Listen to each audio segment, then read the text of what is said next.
नमस्कार, मैं हूं आपके साथ नम्रता और मेरे साथ है मेरे सहयोगी नवेद कुरैशी।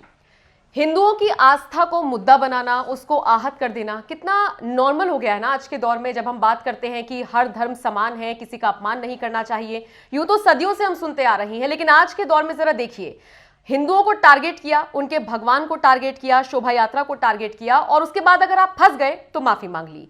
सोशल मीडिया का दौर है तो ऐसे में ये चीज 2 कदम आगे बढ़ गई है। सोशल मीडिया पर लोगों को लगता है कि हम बैकफायर कर रहे हैं, किसी को दिख तो रहा नहीं है, किसी को ट्रोल कर लो, किसी के बारे में कुछ भी कह दो, और यहां पर भी जब आप फंसते हैं तो आप क्या करते हैं, माफी मांग लेते हैं। लेकिन यूपी में अब ऐसा करना थोड़ा सा भारी पड़ता हुआ नजर आ रहा है, क्योंकि अलीगढ़ से एक ऐसा मामला सामने आया है जो आपको थोड़ा सा हैरान भी करेगा और कुछ लोगों को खुश भी कर सकता है। मामला यह है कि आसिफ नाम के एक लड़के ने, जो अलीगढ़ का रहने वाला है, अपने फेसबुक पर भगवान शिव को लेकर एक आपत्तिजनक पोस्ट किया। अब आपत्तिजनक पोस्ट करने के बाद वो तो नॉर्मल होकर बैठ गया, क्योंकि उसकी जो भड़ास थी वो निकल गई, लेकिन वो फंस गया। उसको अरेस्ट कर लिया गया और उसके खिलाफ क्रिमिनल एक्ट लगा दी गई। अब इस पूरे फैसले को चुनौती देने के लिए आसिफ पहुंच गया कोर्ट। उसने क्या कहा कि जो मेरे ऊपर क्रिमिनल एक्ट लगाया गया है उसको खारिज कर देना चाहिए, लेकिन कोर्ट ने उसकी इस याचिका को खारिज कर दिया और नवेद सर ये संदेश देने की कोशिश की कि अगर आप किसी भी तरीके से माहौल बिगाड़ने की कोशिश करेंगे तो आपको बख्शा नहीं जाएगा। यहां पर एक और बात मैं आपको बता दूं कि आसिफ के वकील ने यह दलील दी कि उसके पास तो कहीं से फॉरवर्डेड मैसेज आया था जिसको उसने कॉपी पेस्ट करके फेसबुक पर डाल दिया था, लेकिन कोर्ट ने साफ कहा आपको बख्शा नहीं जाएगा। बिल्कुल, होना भी यही चाहिए। देखिए नम्रता, हिंदू देवी देवताओं को लेकर हमने कई देखा है, थोड़ा लिबरल किस्म के जो हिंदू धर्म जो है थोड़ा लिबरल तौर पर देखा जाता है, और इसलिए देखा जाता है, आप देखिए कभी आप फेसबुक पे कुछ डाल देते हैं, आज ये आसिफ को ये मैसेज मिलना ज़रूरी था, और आसिफ नहीं बहुत सारे लोगों को मैसेज मिलना ज़रूरी था। सीधी सी बात है, जब 2 रिश्ते या हम आसपास के पड़ोसी धर्म को निभाएं या हम इस मुल्क में 2 धर्मों को निभाएं, तो एक बात हमें समझ में आनी चाहिए कि जो चीज़ हमें अपने लिए पसंद नहीं वो हम दूसरे के लिए कैसे सोच सकते हैं। बहुत छोटी सी चीज है, लेकिन लोग यही फर्क भूल गए हैं, यही फर्क उन्हें याद नहीं है। आप देखिए एमएफ हुसैन कभी पेंटिंग बना देते हैं, कभी टी शर्ट पहन के मॉडल्स आ जाती है। हिंदू धर्म को लेकर इतना लाइटली लेने लगे थे लोग कि उसकी वजह से आज इस तरह के मामले सामने आ रहे हैं, और ये आना जरूरी था।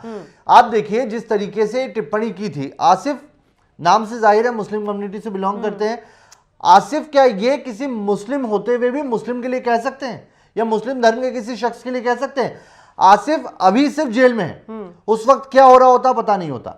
आप देखिए कि कैसे टिप्पणी पर आप, मैं वही बता रहा हूं कि 2 अगर धर्मों के अंदर आप कंपैरिजन करेंगे तो हिंदू इस मामले में बहुत ज्यादा लिबरल रहे। आप यही चीज सिखों के तौर पर भी नहीं कर सकते, वहां पर भी आपकी सिचुएशन क्या होगी, क्योंकि आपको यहां बोलने की लिबर्टी मिल जाती है, आप कुछ भी बोलने लग जाते हैं। और जब आप बोलेंगे तो आज जो माहौल लोग कह रहे हैं कि माहौल खराब हो रहा है या गंदा हो रहा है, इसके लिए जिम्मेदार कौन है, ये आपको खुद को समझना पड़ेगा।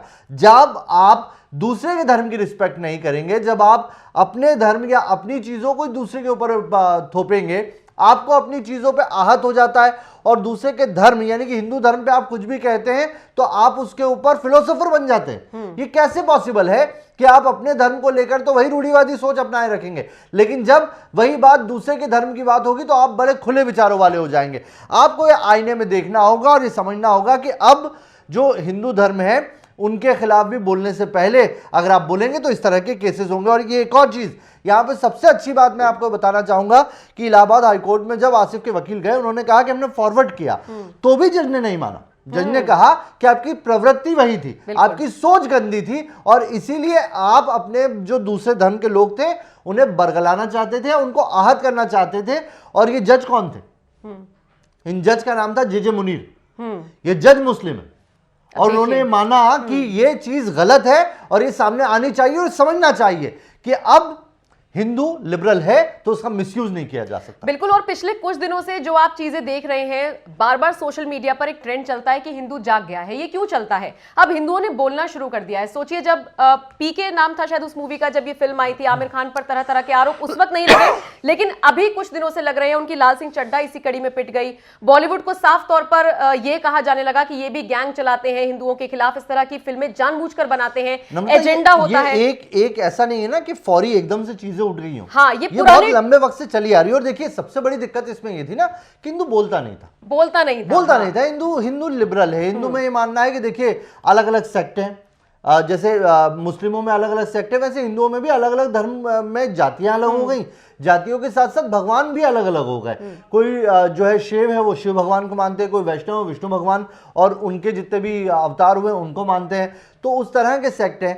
तो इतनी ज्यादा विविधताएं हैं, तो उन विविधताओं को भी लोग समझते हैं। आप देखिए हिंदू धर्म में तो आप प्रकृति की भी पूजा कर लेते हैं, आप सूर्य की भी पूजा कर लेते हैं, तुलसी की भी पूजा कर लेते हैं। तुलसी की पूजा, प्रकृति की पूजा हो गई, सूर्य की पूजा, ब्रह्मांड की पूजा कर रहे हैं, भगवान की पूजा कर रहे हैं। तो आप ये समझिए कि जो हिंदू है वो लिबरल रहा। उसके बारे में आप कह रहे हैं तो वो सुन लेता था। आप वही बात दूसरे धर्म के लिए, मैं आपको अगर कुछ आप बतौर हिंदू हैं, अगर 4-5 लोग हिंदू हैं, हम किसी धर्म को लेकर उसके ऊपर टिप्पणी कर सकते हैं, वो सुन लेगा उसको, उसके ऊपर वो अपनी राय दे देगा, गुस्सा नहीं होगा। क्या वही टिप्पणी आप मुस्लिम में किसी पे कर सकते हैं? नहीं। क्या वही टिप्पणी आप सिख में किसी पे कर सकते हैं? अब तो आप क्रिश्चियन में भी वो टिप्पणी नहीं कर सकते। क्रिश्चियन भी उसी तरीके से, आप देखिए केरल में किस तरह से चर्च और इसको लेकर जितने हंगामे हो रहे हैं, वहां पर भी दंगे भड़क रहे हैं। तो आपने ये सोचा कि धीरे धीरे आपने जो सामने वाला सुनने की हिम्मत रखता था, जो अपने धर्म को समझने की हिम्मत रखता था, उसके बारे में सुनने का इखलाक रखता था, उसे खत्म कर दिया, मार दिया।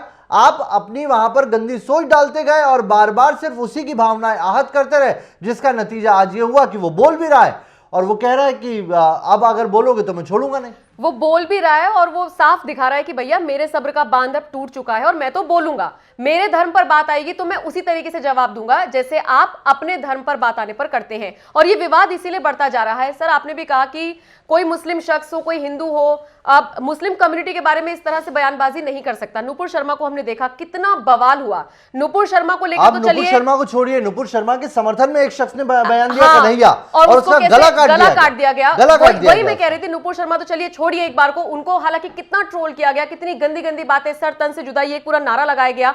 लेकिन उसके बाद एक टेलर था, मुझे लगता है वो पेशे से टेलर था। हाँ। मैं बताता हूं, कन्हैया कुमार उनका नाम था, उदयपुर के वो रहने वाले थे। उदयपुर के अंदर हाथीपोल एक इलाका है, हाथीपोल इलाके की वो गली थी जहां पर वो पिछले 15 सालों से दुकान लगा रहे थे। और वो ट्वीट, वो जो ट्वीट भी नहीं था, व्हाट्सएप, उनका फेसबुक स्टेटस था, और वो शख्स खुद जानता नहीं था चलाना। आप ये सोचिए, वो उसके बेटे ने डाल दिया, और वो डाल दिया और उसके दुकान के ऊपर 2 लोग ग्राहक बनकर आए, उसका गला काट के चले गए। और गला काटने के बाद भी सबसे बड़ा जो डराने वाली चीज थी, उन्होंने उसके बाद घर जाने के बाद जो बयान दिया, उसके ऊपर फख्र कर रहे थे वो लोग। उसका एक वीडियो रिकॉर्ड किया था सर, बकायदा वीडियो रिकॉर्ड किया था, और ये कह रहे थे कि सब लोग जाग जाओ, हमने कर दिया। हम इसी तरीके से जवाब देंगे। सोचिए, जब आप इतने ज्यादा कट्टर हैं तो आप दूसरे के धर्म के बारे में कैसे इतनी आसानी से, वहां आपकी फिलॉसफी कैसे जाग जाती है? अब एक तरफा अगर आप बोलेंगे इस तरीके से तो फिर सुनने की क्षमता तो आपको रखनी पड़ेगी।